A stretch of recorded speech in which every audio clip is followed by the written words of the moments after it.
Fernando del colectivo Baladre y de Toma la Plaza de Alicante, y bueno, agradecemos a IASA también el contacto, ¿no?, entre Manuela y Fernando para poder brindarnos un poco el conocimiento y el trabajo que van realizando sobre el tema de la renta básica, ¿no? Es un tema que quizá ahora está un poco más en boca de la gente y se está volviendo a sonar, sobre todo por la iniciativa legislativa popular para la que se están recogiendo firmas, pero que bueno, colectivos como Baladre pues llevan 30 años currando, ¿no?, en pos de que se consiga.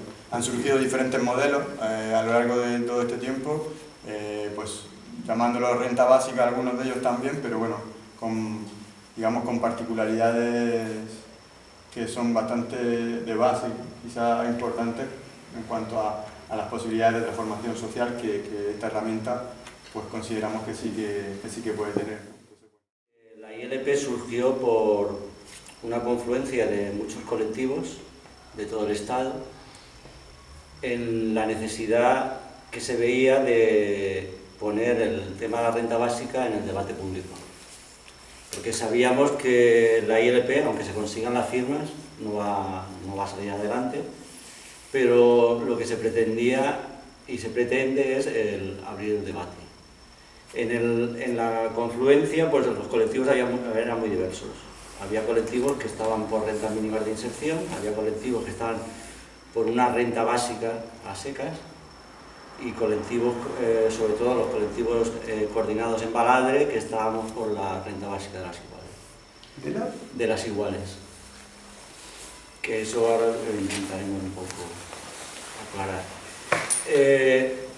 En el debate, claro, la ILP surge un poco del consenso de todos los colectivos, con lo cual la ILP realmente no es la renta básica de las iguales. La ILP es como un primer paso, para nosotros sería un primer paso hacia eso. Para otros sería un fin, que sería la gente que habla más bien la renta básica como un mecanismo de asistencia social.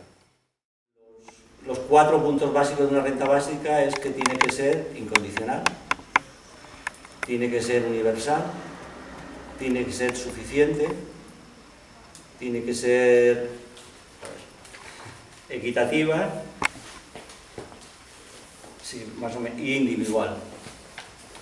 Las rentas mínimas de inserción normalmente no son individuales, son a la familia, son condicionadas, porque ya lo dice la renta mínima de inserción, son condicionadas a que te reinsertes en el mercado laboral. Entonces, normalmente cuando se concede, entras dentro en teoría, de un plan de reinserción en el mercado laboral. El hecho concreto es que al final no sirven para eso, ¿no?, porque en el mercado laboral cada vez está más difícil reinsertarse. Y después, la diferencia también es que la renta básica es sobre todo un derecho. Y como derecho nadie te lo tiene que conceder, ni nadie te lo tiene que asignar. En cambio, la renta mínima de inserción, sí, en la renta mínima de inserción hay todo un servicio burocrático que analiza si cumple las condiciones para recibirlo. Entonces, claro, llamar renta básica a algo que no cumple los requisitos de renta básica, pues lo único que genera es confusión. Y eso es importante aclararlo. También digo que hay diferentes rentas básicas, porque la renta básica de por sí no es una herramienta anticapitalista, ni es una herramienta de transformación del sistema. Hay conceptos de la renta básica desde el núcleo más duro del sistema. O sea, en los neoliberales, hay sectores de los neoliberales que plantean una renta básica. Dicen, concedamos una renta básica a todos los ciudadanos y eliminemos todos los servicios públicos. Y que cada ciudadano se lo pague con su renta. Claro, eso no es lo que planteamos los colectivos, sobre todo los colectivos que estamos en Baladre. ¿Qué planteamos? Planteamos la renta básica como una herramienta de transformación. Ahí es la diferencia con otros colectivos, también podríamos llamar de izquierdas, que lo plantean como una finalidad.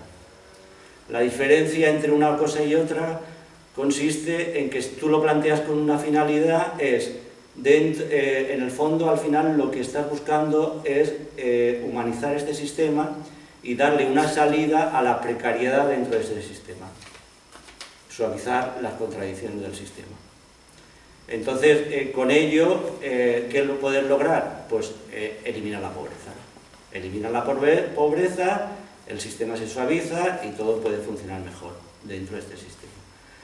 Como muchos colectivos planteamos la renta básica como una herramienta de transformación de este sistema o quizás más de demolición de este sistema, entonces le queremos dar ese punto diferente a los otros.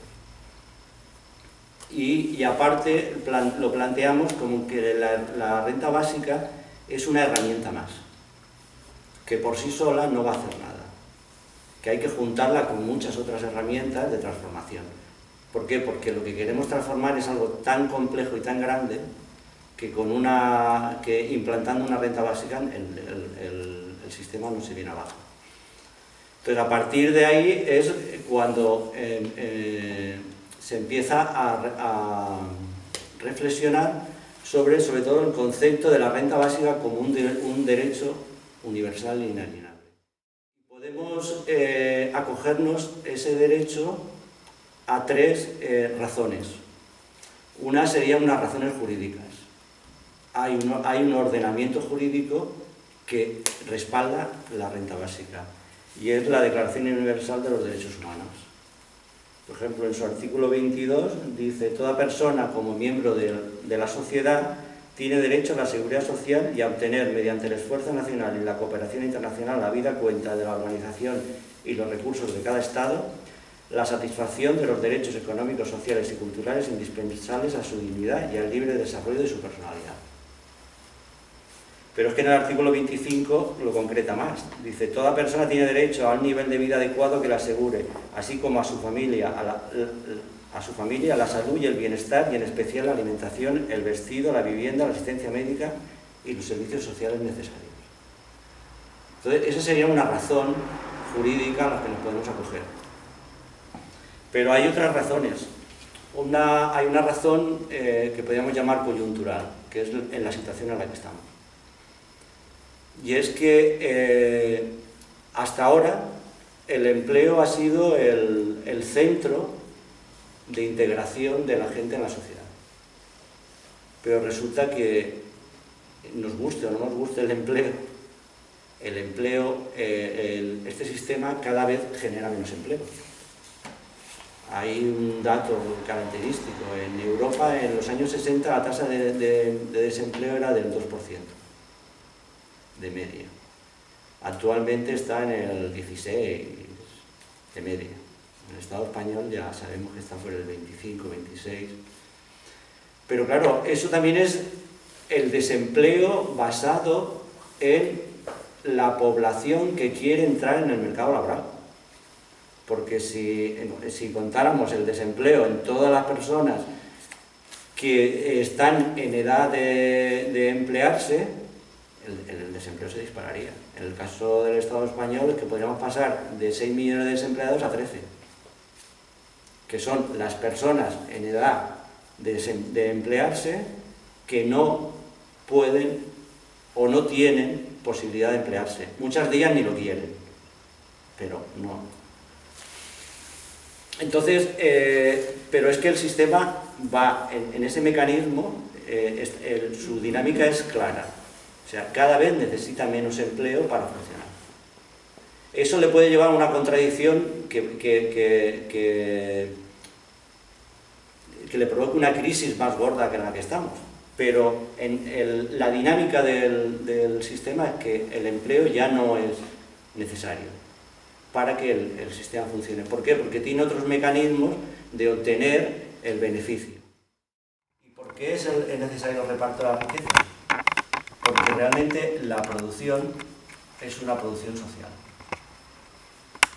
O sea, la producción no es una producción de las personas empleadas. La producción es una producción social, y el caso de Facebook está claro. O sea, todas las personas, tengan empleo o no tengan empleo, contribuyen a la generación de riqueza.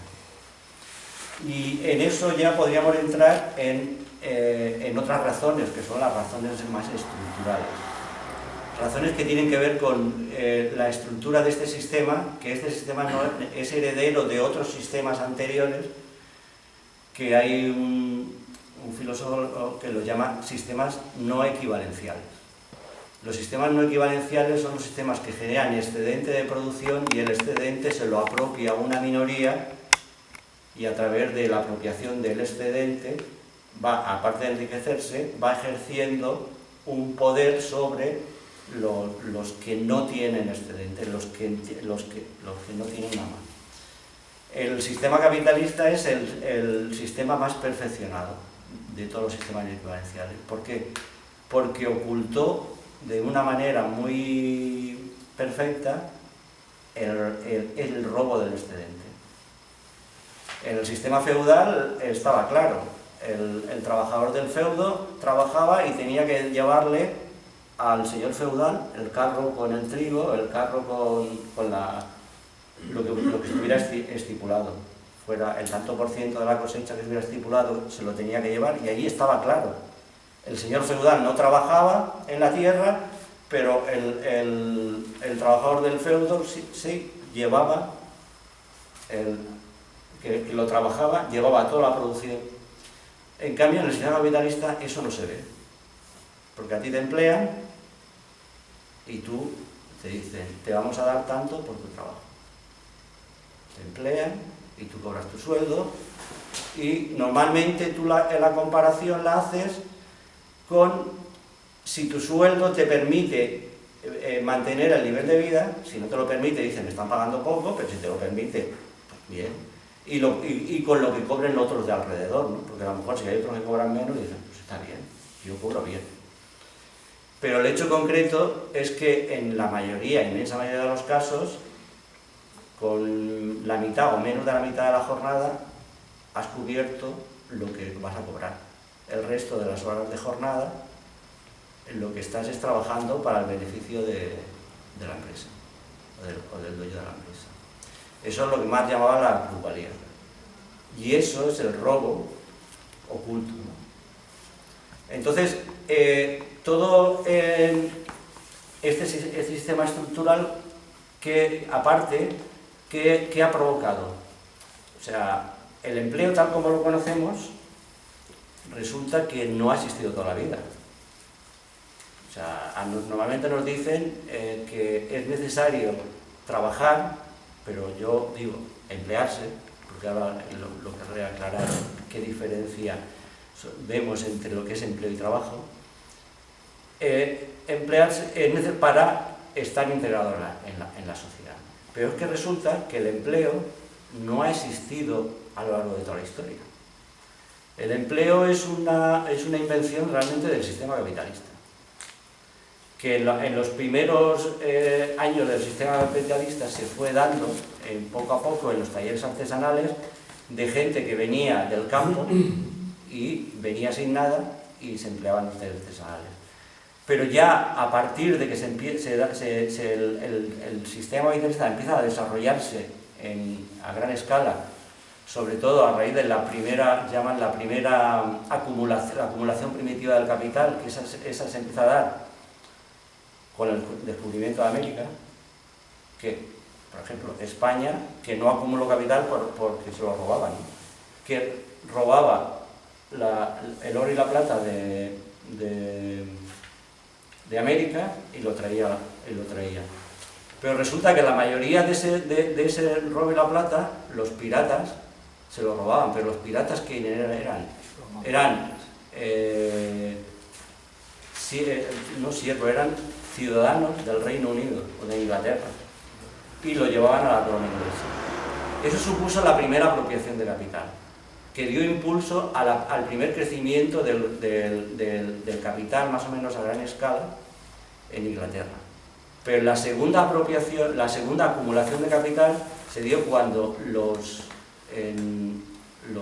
burgueses, en alianza con los señores feudales, elaboraron una legislación que, con la pretensión de que para ganar más producción en las tierras había que unificar los terrenos para poder trabajarlos y que la producción fuera mayor.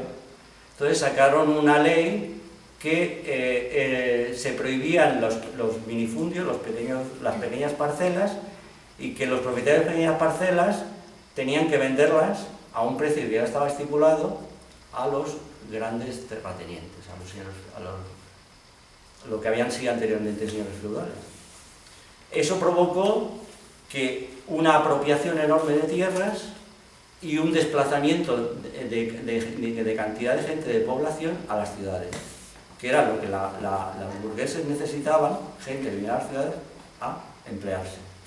Y a partir de ahí es cuando surge el empleo como el centro de la producción, el centro de la economía de un país. Pero eso realmente es un sistema que beneficia, como supongo que habréis entendido al explicar el proceso de acumulación, ¿a quién? A los burgueses, que necesitaban mucha mano de obra barata para poder expandirse, para poder crecer y expandirse. De ahí es de donde surge el empleo como el centro de la integración social. ¿Por qué? Porque toda esa gente que llegaba a las ciudades, si no tenía empleo, era un paria. En el momento que tenía un empleo, podía tener una cierta autonomía económica y entonces a partir de ahí gira todo el empleo. Pero resulta que eso realmente no es así. Y esto, quien realmente lo aclara, no sé si conocéis los planteamientos de la economía feminista. ¿Lo conocéis más o menos? En la economía feminista hablan de la economía del iceberg. Resumiéndolo, la economía sería la ciencia que estudia todo aquello que generamos para satisfacer la vida. Resulta que en el sistema capitalista la economía estudia esto, lo productivo, lo que genera beneficio. Se olvida de esto, de la naturaleza. ¿Por qué? Porque realmente no genera beneficio. Lo único que está ahí es para esquilmarlo. Y se olvida de esto, que es todo lo que se llama trabajo de cuidados. ¿Por qué? Porque lo ha mandado al sector de lo privado y como ahí no hay, el sistema no saca beneficio, lo olvida totalmente. Pero ¿qué pasaría en un iceberg si cortáramos todo esto? Esto se hundiría, ¿no? O sea, pasaría a ser el iceberg así, ¿no? O sea, esto quedaría a flote y la mayor parte quedaría abajo. Eso es lo que demuestra que esta parte, la economía capitalista, se sostiene porque debajo hay otra que no es valorada. Ni se valora la naturaleza, ni se valora todo el trabajo de cuidado. Toda la gente que está aquí, al no tener ningún valor, puede no tener ni siquiera los mínimos medios de subsistencia para vivir. Según el sistema, si tú quieres vivir, tienes que valorar esto e ir de ahí. O tener a alguien de ahí que te mantenga si gana mucho. Si tú quieres trabajar todo esto, tienes que descuidar aquello.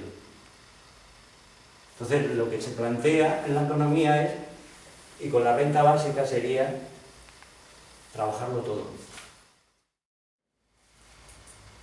Este esquema, una cosa que demuestra es que lo productivo, que sería la riqueza oficial, no es producida solamente por los que están en el sector de arriba, sino por todos. Con lo cual, en la medida que es producida por todos, pues todos tenemos derecho a los beneficios que genera esa riqueza. Entonces, la renta básica sería como un primer paso para iniciar ese reparto de la riqueza. También, lo que permitiría la renta básica sería una seguridad económica a todas las personas. Y con esa seguridad económica podría dedicarse con tranquilidad a los cuidados y no estar todo el tiempo metido en el sector productivo para poder mantenerse. Porque el hecho concreto es que esta sociedad centrada en la producción, resulta que montones y montones de gente se levantan a las 7 de la mañana y llegan a su casa de vuelta a las 11 de la noche y así de lunes a sábado o de lunes a domingo o cuando sea, y al final no hay ninguna relación ni con el vecino, ni con el de al lado, ni con amigos, porque tiene que dedicar casi todo su tiempo a trabajar en lo productivo para poder sobrevivir, y más en el capitalismo que estamos viendo actualmente. Como bolsa de resistencia en huelgas. O sea, imaginaros una empresa en la que se ponen en huelga por una situación determinada, o porque despiden a gente, o porque hay una bajada de salario brutal, o por la razón que sea. Si aparte tienen la renta básica es una caja de resistencia con la cual no tendrían por qué caer en el chantaje del empresario que les dijera, bueno, si no trabajáis, cierro la empresa, ¿por qué? Porque ellos podrían aguantar con la renta básica hasta que consiguieran las reivindicaciones. Pero es que aparte permitiría generar otro modo de vida. ¿Cuánta gente no quiere entrar en lo productivo, quiere dedicarse a otras cosas, pero claro, no tiene un duro? Pues si tienes un mínimo, tú te puedes dedicar a buscar aquello que realmente es lo que te satisface y hacerlo de la manera que quieres, sin tener la presión del dinero. También contribuye a la igualdad de género. Digo contribuye, porque lo de la igualdad de género es más complejo. Pero tendríamos hechos muy sencillos. Lo más seguro, si se implantara la renta básica, el índice de divorcio aumentaría. ¿Por qué? Porque muchas mujeres con la renta básica harían la maleta y dirían hasta luego. Después, otra cosa que eliminaría estigmas sociales. ¿Por qué? Porque resulta estigmas sociales. Resulta que ahora con la renta mínima de inserción o otras cosas peores, tienes que ser pobre de solemnidad. Con la renta básica, como la cobraría todo el mundo, tú cobrarías renta básica, a nadie le iba a importar si tú tienes solo lo de la renta básica o no tienes la renta básica. Si tú tienes solo lo de la renta básica y con ello te apañas y vives y haces tu vida, no tendrías el cartel de pobre. En cambio, si tú vas a los servicios sociales a solicitar la renta mínima de inserción o ayudas para pagar el agua y la luz, está claro que eres pobre. Y quieras o no quieras, vas siendo marcado. Va a ser un mecanismo de participación ciudadana. Y ahí entro en lo que sería lo de la renta básica de las iguales.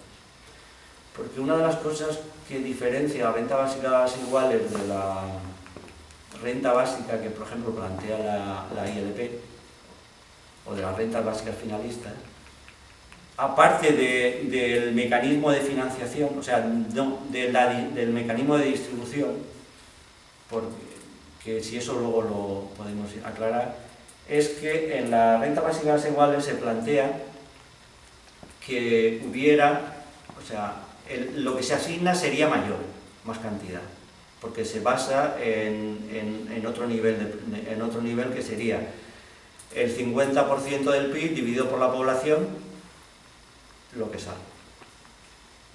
Y entonces actualmente en el Estado español no saldría 645 euros, como dice la ILP, saldría cerca de 900.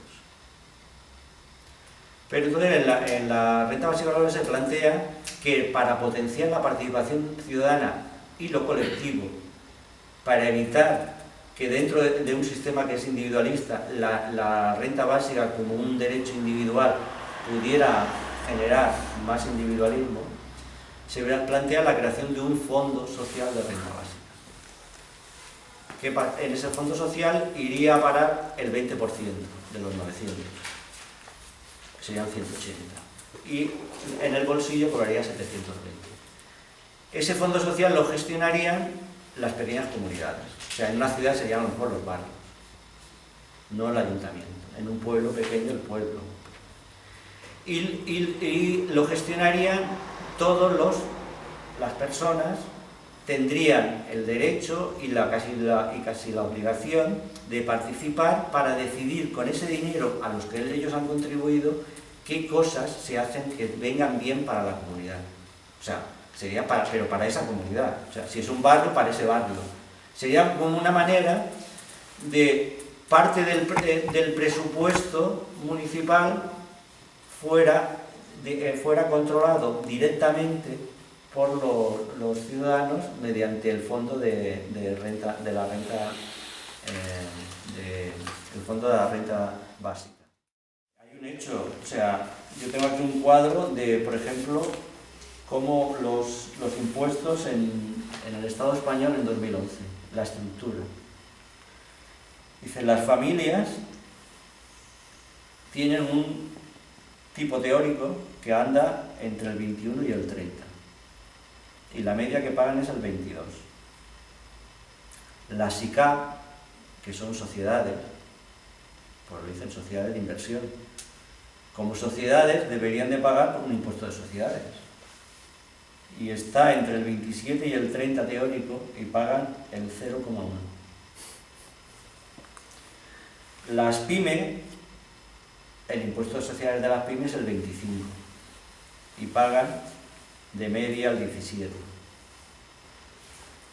Las grandes empresas, el impuesto de sociedades es el 30, que ahora se lo han bajado al 25, y pagan un 17. Todo esto es legal, ahí no hay fraude, ¿eh?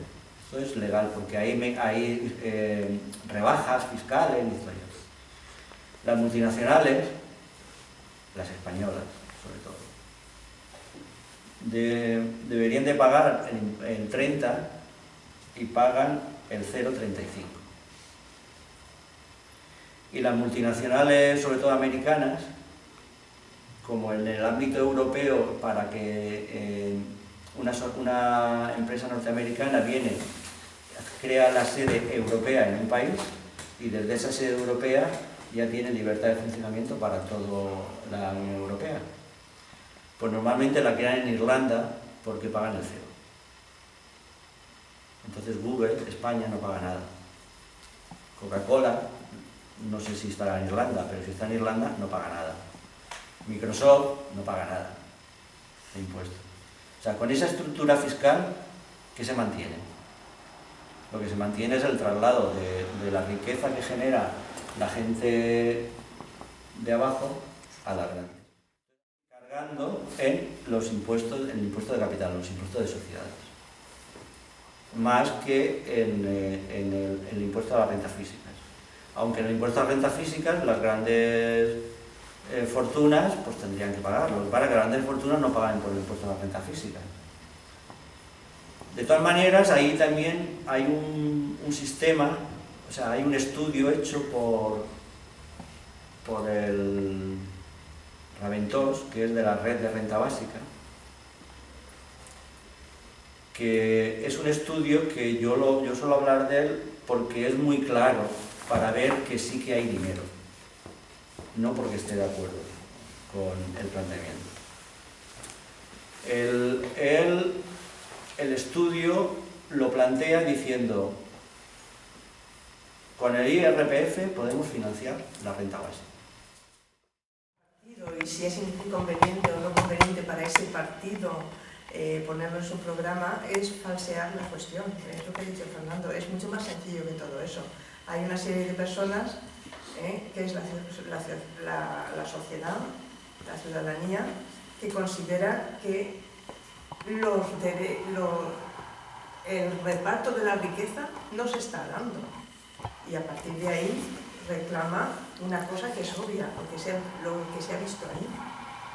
Es el reparto de la riqueza. Le plazca más o le plazca menos a los partidos políticos considerar que es más estratégico en este momento o no lo es. Yo creo que la renta básica surge desde abajo Y el trabajo que creo que tenemos que hacer es llegar a todos y cada una de las personas, de los ciudadanos, para que el movimiento y la presión hacia los partidos sea la suficiente para que se muevan y la metan en su programa. Yo creo que, o sea, el abordaje de la cuestión es, desde mi punto de vista, al revés de como tú lo planteas. Sí, lo que tú dices tienes razón, pero en una sociedad donde no haya las necesidades que hay y la situación que hay ahora mismo. Hay gente que la renta básica no va a esperar los 30 años que tiene Baladre a que le solucione el problema porque simplemente se pueden morir de hambre en una semana. Y entonces lo de la renta básica tiene que ser ya y después se seguirá debatiendo, porque hay 5 millones de personas en paro, pero hay 2 o 3 millones que no entra nada. ¿Entiendes? Yo estoy seguro que esa persona que te ha dicho a ti que no es partidaria de la renta básica y está parada es porque la vida la tendrá resuelta por otro lado. Si no, te diría una cosa completamente distinta. Entonces ahí hay un montón de personas que no pueden esperar ya más. Creo yo que no, el proceso de debate está muy bien discutiendo, pero es que no se puede esperar. Eso han habido años de aquí para atrás que el paro era más bajo, que las familias tenían ahorros y podían atender a los que estaban parados, pero es que se ha quedado las familias sin ahorros para ayudarle a nadie, o sea, se ha quedado en situación de pobreza. Vamos, situación de pobreza no, peor que la esclavitud.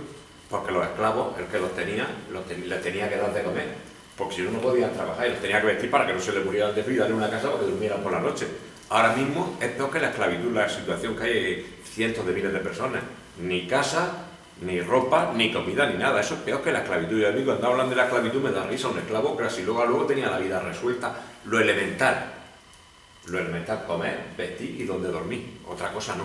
Disfrutar de la vida no, pero vivían. Ahora es que estamos hablando de la vida en juego. Eso cuando dicen vamos a esperar a ver si esto mejora, no hay gente que no puede esperar. Y esto de la renta básica, pues fíjate lo que estoy esperando, 30 años, pues si esperamos otros, pero son 30 años que a lo mejor y eran parados de lo de